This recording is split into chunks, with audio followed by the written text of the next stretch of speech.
Many of you know Master P as a hip-hop icon. He is certainly that. After his song Make Him Say topped the charts, he went on to build an empire investing in everything from fashion to real estate and spreading a message of racial equity through financial empowerment. That was his thing, still is his thing. But today, the father of 9 is speaking in his very first TV interview about a very family tragedy. It hits very close to home, the loss of his daughter, Tatiana Miller. She was 29. She'd been battling substance abuse for nearly a decade, and she openly discussed her struggle with addiction on the reality series Growing Up Hip Hop, where Master P and his son, Romeo Miller, encouraged Tatiana to get help. In May, though, Tatiana lost her battle with addiction and died by accidental overdose. Master P is now turning this heartbreaking loss into a mission, and he joins us now here on CBS Mornings. I'm so glad to see you. I'm so sorry it's under these circumstances because it's not the natural order of things for parents to outlive their children. Yeah, it's hard. It's very hard. Coming from where I come from, coming from poverty, you would think that you would outlive your kids, and that was the mission. Yeah. And I feel like going to my daughter's funeral, I feel like I went to my own funeral, and I don't even want to go to no more funerals. How were you notified, Percy, that she had? My other daughter called me. It was the worst call that a parent can get. And knowing that you are successful, and my sympathy go out to everybody that lost a child. When you look at this, and I said I'm gonna turn my pain into passion, and I'm gonna turn it into a purpose because I can't get my daughter back. Yeah. I love her. I think about her every day, and it took me and my family to go through something that I just can't stop thinking about. But I realized that I have to get out here and help and save other kids. So.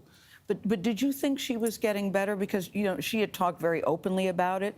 You as a family had talked very openly about getting her help on the show. Did you think she was getting better? Oh, yeah, no, she was getting better. We had just got out of rehab, and she was on the right track. And the sad thing about it, I know that, my daughter said, I want to be the president. I want, she was getting herself, I want to do something to help people. And that's why I said, my daughter has been my parachute, and she was writing a book. I said, we have to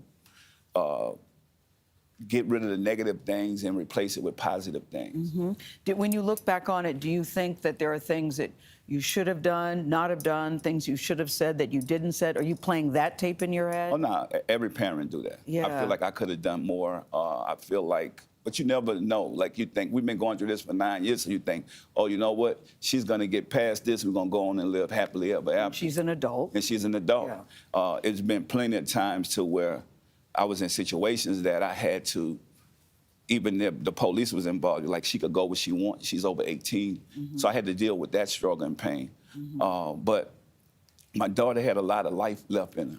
Yeah. And she was a happy woman that knew that tomorrow she could do something better. So. And when something like this happens, it affects the whole family. Yes. What did you do as a family to get through this? What have you been doing? What are you saying? Well, my thing yourselves? is anybody that's watching this, love your loved ones while they're here. Because once you walk out that door, you never know who's gonna come back. Did you speak to your own family about it? Yeah, what did you do? I did a family meeting, and after her death? Yes. And what did you say in the family meeting? Well, I asked my kids, I say, what am I doing wrong?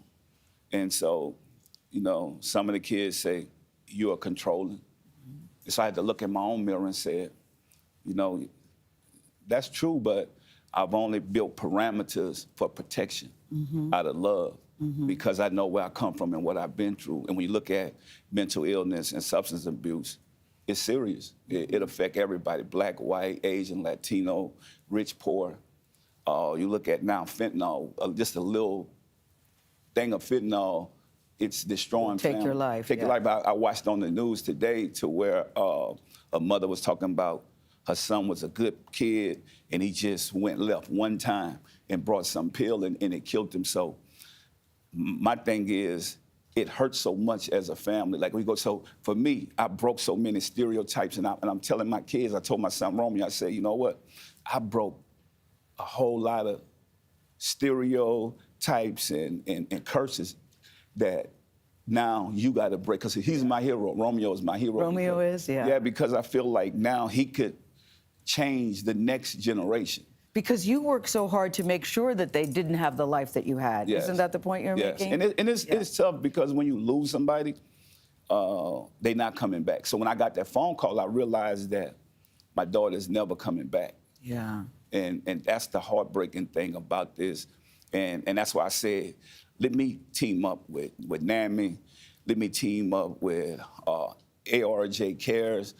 These are doctors. These are people that believe. I want to help people that look like us.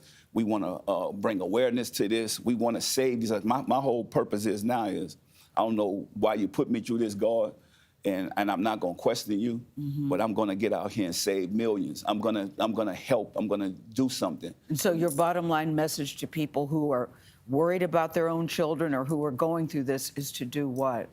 You know what? Talk about it. Yeah. Don't hold this as a secret. People are afraid to talk about it. Stop, because when you talk about mental illness and you talk about substance abuse, people don't want to say this happened to my kid. But this is affecting us as Americans. If this is affecting people international, don't be afraid. And I'm even telling companies all across the world, like, stop holding this as a secret, because, even me starting the brand Soldier Snacks, I said, you know what? It's so many mental illness when you deal with soldiers going out there fighting for us, for our country. But who talks to these people? Who comfort them? Even like my daughter, when she's going through something, or her friends, because we just dealt with several of her friends losing their lives, and we never thought this would hit our house. Well, nobody ever does, but people are looking at you today saying, Yes. if it can happen to you and Yes. all that you have, it can happen to anybody. Yes. And you want people to know this can be avoided, but we do have to speak about it. We thank you. Yes. Thank you for coming today. Thank you. I'm so sorry this has happened to Yes. you and your family.